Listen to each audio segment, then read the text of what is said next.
నమస్కారం. ఈరోజు మనం ఒక ఆసక్తికరమైన అంశం గురించి లోతుగా చర్చిద్దాం. మన దగ్గర విజయవాడ 2026 సమావేశంలో పాస్టర్ లూకా గారి ప్రసంగానికి సంబంధించిన ఒక ట్రాన్స్క్రిప్ట్ ఉంది. ఇందులో చర్చించిన విషయం పరిశుద్ధత. అవును.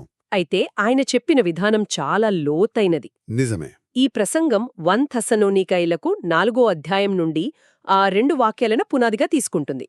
1 మీరు పరిశుద్ధులగుటయే దేవుని చిత్తము. హ్మ్. 2 దేవుడు మనలను అపవిత్రతకు పిలువలేదు, పరిశుద్ధతకే పిలిచెను.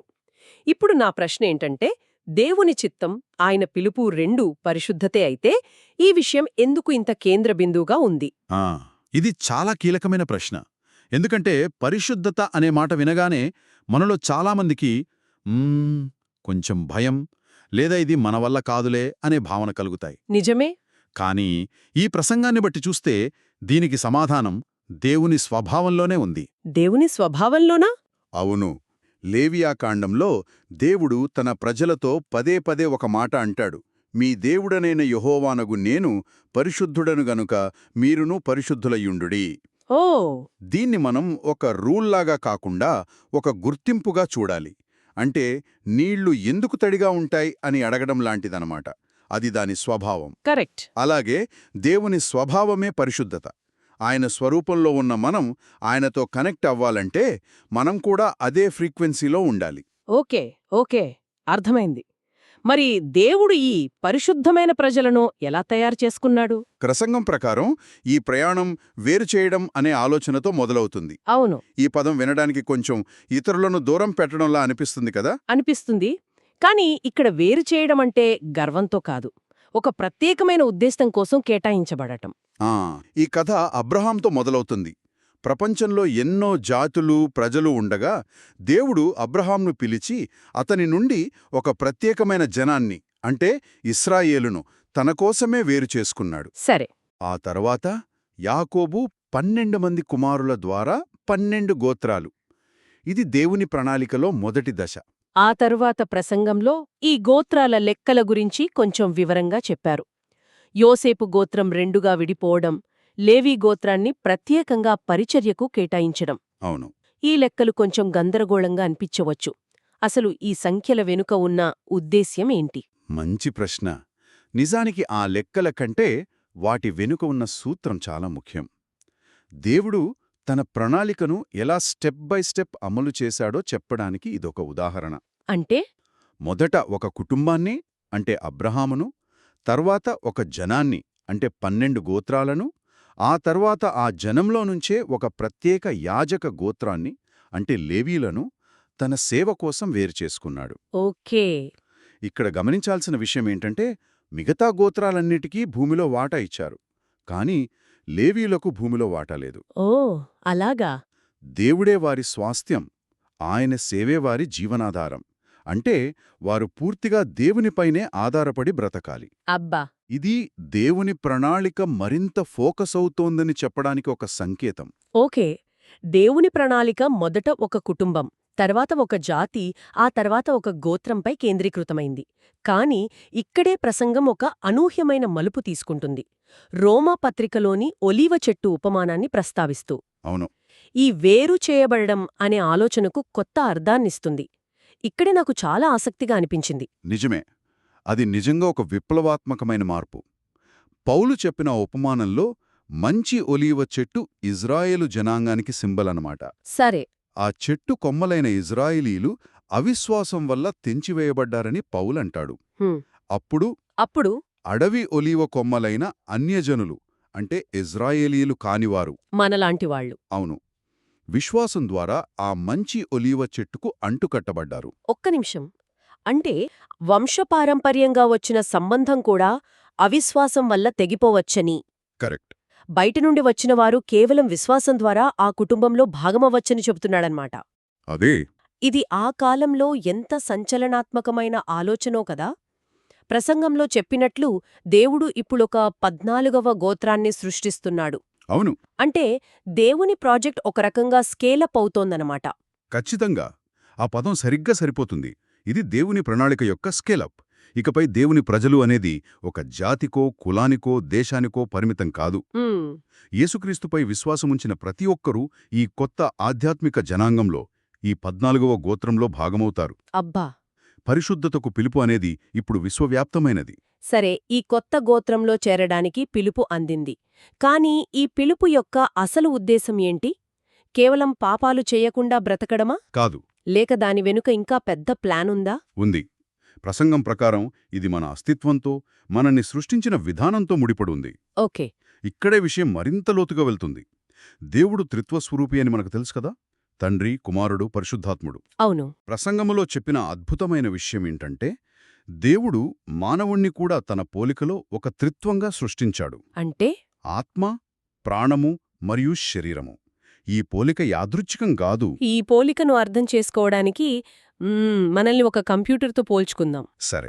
మన శరీరం హార్డ్వేర్ లాంటిది, మన ప్రాణం అంటే మన మనస్సు, ఆలోచనలు సాఫ్ట్వేర్ లాంటివి. ఆ ఇక ఆత్మ అనేది దేవునితో కనెక్ట్ అయ్యే ఆపరేటింగ్ సిస్టమ్ లాంటిది. మంచి పోలిక. దేవుడు మొత్తం సిస్టమ్ను అంటే హార్డ్వేర్, సాఫ్ట్వేర్, ఓఎస్ అన్నీ కలిపి పవిత్రంగా ఉండాలని కోరుకుంటున్నాడు. ఇది సరైందేనా? ఇది చాలా మంచి పోలిక. ఎందుకంటే ఒక వైరస్ సిస్టంలోకొస్తే అది కేవలం ఒక ఫైల్ను మాత్రమే పాడు చేయదు. నిజమే. అది ఆపరేటింగ్ సిస్టమ్ను దెబ్బతీస్తుంది, సాఫ్ట్వేర్ను కరప్ట్ చేస్తుంది, చివరికి హార్డ్వేర్ను కూడా నెమ్మదింపజేస్తుంది. అవును. పాపం కూడా మన అస్తిత్వంలోని ప్రతి భాగాన్ని ప్రభావితం చేస్తుంది. అందుకే దేవుడు కోరుకునే పరిశుద్ధత అనేది కేవలం బయట ప్రవర్తనకు సంబంధించింది కాదు. ఓ. అది సంపూర్ణమైన అంతర్గత శుద్ధీకరణ, మొత్తం సిస్టంకి ఒక దైవిక యాంటీవైరస్ లాంటిది. ఈ ఆలోచనను రోజువారీ జీవితానికి అన్వయించడానికి ప్రసంగంలో మార్థా, మరియా, లాజరు కథను ఉదాహరణగా చెప్పారు. అవును. యేసు వారింటికి వచ్చినప్పుడు మార్థ పనులతో బిజీగా ఉంటుంది, మరియా ఏమో ఆయన పాదాల దగ్గర కూర్చుని వాక్యం వింటుంది. అప్పుడు యేసు అవసరమైనది ఒక్కటే అంటారు. ఆ మాట నన్నెప్పుడూ ఆలోచింపజేస్తుంది. ఏంటా ఒక్కటి? మనలో చాలామంది మార్తలాగే ఆలోచిస్తాం. దేవుని కోసం ఏదో ఒకటి చెయ్యాలి, బిజీగా ఉండాలి అని. అవును, సేవ చెయ్యాలి అనుకుంటాం. అవన్నీ మంచివే, కాదన్లేం. కాని యేసు మాటలు మనల్ని ఒక్క క్షణం ఆపి, నువ్వు చేస్తున్నవన్నీ సరే, కాని అసలు ముఖ్యమైనదేది అని అడిగేలా చేస్తాయి. కరెక్ట్. ప్రసంగం ప్రకారం ఆ ఒక్కటి దేవుని పరిశుద్ధతే. పరిశుద్ధత. అవును. ఎందుకంటే మనం ఉద్యోగాలు, పెళ్ళిళ్ళు, ఆరోగ్యం వంటి ఎన్నో విషయాలను మన జీవితానికి పునాదులుగా అనుకుంటాం. కాని దైవిక దృష్టిలో పరిశుద్ధత అనే పునాది మీదే మిగతా ఆశీర్వాదాలన్నీ కట్టబడాలి. హో, అంటే ఆ పునాది లేకుండా మనం కట్టేదంతా ఇసుకలో ఇల్లు కట్టినట్లేనా? సరిగ్గాదే. అంటే మన విశ్వాసం కేవలం ఈ లోకంలోని లాభాల కోసమే అయితే మనం అసలు విషయాన్ని కోల్పోతున్నట్లేనా? అవును. ప్రసంగంలో 1 కొరింథీయులు 15:19 వచనాన్ని కూడా చెప్పారు. ఈ జీవితకాలము మట్టుకే మనము క్రీస్తునందు నిరీక్షణ గలవారమైతే మనుష్యులందరికంటే దౌర్భాగ్యులమయ్యుందుము. అది చాలా తీవ్రమైన హెచ్చరిక అనిపిస్తోంది కదా? అవును. ఎందుకంటే అది మన ప్రాధాన్యతలను సరిచేస్తుంది. పరిశుద్ధతకు మొదటి స్థానమిచ్చినప్పుడు మిగతా అవసరాలన్నీ దేవుడు చూసుకుంటాడని ప్రసంగం యొక్క సారాంశం. మొదట ఆయన రాజ్యమును నీతిని వెదుకుడి. కరెక్ట్. అప్పుడు అవన్నీ మీకు అనుగ్రహింపబడును. ఆ మాటల వెనుక ఉన్న లోతైన అర్థం ఇదే. సరే, ఈ పరిశుద్ధత అనే పునాది ఇంత ముఖ్యమైతే దాన్ని మనమెలా నిర్మించుకోవాలి? ఇది కేవలం మన సొంత ప్రయత్నంతో సాధ్యమయ్యే విషయమా? లేక దానికి దేవుని సహాయం అవసరమా? ఖచ్చితంగా దేవుని సహాయం అవసరం. ఇది పూర్తిగా దైవిక ప్రక్రియ. కాని దానికి మన స్పందన, మన సహకారం కూడా కావాలి. ఓకే. ప్రసంగలో పరిశుద్ధతను సాధించడానికి 3 మార్గాలను చెప్పారు. ఇది ఒక చెక్లిస్ట్ కాదు, ఒక సమగ్రమైన ప్రయాణం. మొదటిది యేసుక్రీస్తు రక్తం ద్వారా. అంటే మన గత పాపాలన్నిట్నీ కడిగివేయడం ద్వారా ఒక క్లీన్ స్లేట్ పొందడం. ఇది ఫస్ట్ స్టెప్. అవును. కాని ఇది గతాన్ని మాత్రమే శుభ్రపరుస్తుంది కదా, భవిష్యత్తులో మళ్లీ పొరపాట్లు చేయకుండా ఇది మనల్ని ఆపలేదా? సరిగ్గా పట్టుకున్నారు. అందుకే రెండో మార్గం ఉంది. ఏంటది? అది దేవుని వాక్యం ద్వారా పవిత్రపరచబడటం. యేసు తన శిష్యులతో, నేను మీతో చెప్పిన మాటను బట్టి మీరిప్పుడు పవిత్రులై ఉన్నారు అన్నారు. హో. వాక్యం ఒక అద్దంలా పనిచేస్తుంది. అది మనలోని తప్పులను చూపిస్తుంది, మన ఆలోచనలను సరిచేస్తుంది. అంటే కేవలం బైబిల్ చదవడం మాత్రమే కాదన్మాట. కాదు. ప్రసంగంలో యోబు చెప్పిన మాటను గుర్తు చేశారు. నాకు అవసరమైన ఆహారం కంటే ఆయన నోటి మాటలను నేను ఎక్కువగా విలువైనవిగా ఎంచాను. అవును. అది చాలా తీవ్రమైన నిబద్ధత. మన రోజువారీ జీవితంలో మన ప్రతి నిర్ణయాన్ని వాక్యంతో సరిచూసుకోవడమనేది చాలా పెద్ద సవాలు కదా. సవాలే, కాని అసాధ్యం కాదు. దీన్ని ఒక నియమంగా కాకుండా ఒక సంబంధంగా చూడాలి. సంబంధంగానా? అవును, మనం ప్రేమించే వ్యక్తితో మాట్లాడినప్పుడు వారి మాటలు మనపై ప్రభావం చూపుతాయి. అలాగే దేవుని వాక్యంతో సమయం గడిపినప్పుడు అది నెమ్మదిగా మన అంతర్గత కంపాస్లాగా మారుతుంది. హ్మ్. అప్పుడు ప్రతి చిన్న విషయానికి పుస్తకం తిరగాల్సిన అవసరం ఉండదు. మన ఆలోచన విధానమే వాక్యానికి అనుగుణంగా మారిపోతుంది. ఓకే.